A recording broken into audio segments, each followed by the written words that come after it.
લેવાનો ગાંધી ચિંધ્યા માર્ગે જે પીડિતો છે એને ન્યાય મળે અને મુદ્દા વાંચીને આવેદન પત્ર આપીને એમનું ધ્યાન દોરવાનું હતું. એમાં પણ પોલીસ વહીવટી તંત્ર ઉતર્યું છે. કદાચ આટલું જોર એ પોલીસ કમિશનર અને પોલીસ અધિકારીઓએ ગુનેગારોને પકડવા માટે કર્યું હોત તો અમને એમ લાગત કે એમને એમની ડ્યુટી અદા કરી છે. પણ ક્યાંક ને ક્યાંક જે કરવાનું છે એ નથી કરતા અને નથી કરવાનું એ કરે છે. એટલે ક્યાંક ને ક્યાંક પોલીસ પણ હવે ભારતીય જનતા પાર્ટીની ગુલામ બની ગઈ છે.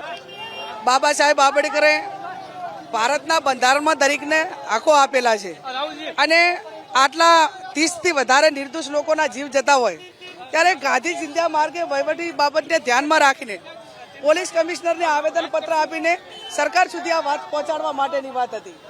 પોલીસ જેટલું કોંગ્રેસ ઉપર દાદાગીરી કરે છે અને દમનગીરી કરે છે એટલી દાદાગીરી અને દમનગીરી કદાચ અસામાજિક પ્રવૃત્તિઓ કરતા લોકો ઉપર કદાચ આ લોકો જે પીડિત છે એને જેણે આ કાંડો કર્યા છે એમને પકડવા માટેની જે આટલી મહેનત કરી હોત તો હું એમ માનું છું કે પોલીસ એ પોતાનું કામ કરે છે. જે જવાબદારી છે એ કરે છે.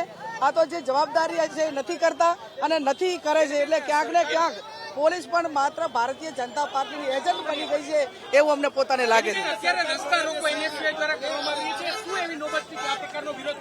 આ પોલીસ કમિશનર પોતાની કચેરીમાં આવેદનપત્ર પણ આપવા માટેની ના પાડતા હોય ત્યારે એને શું આવ્યું હોય કે અમે રસ્તા ઉપર ઉતરીને લોકોનું ધ્યાન દોરવા માંગીએ છીએ કે કમસે કમ જે એક ડેમોક્રેસીમાં લોકશાહીમાં અધિકારો મળ્યા છે એનું પણ આનંદ થઈ રહ્યું છે.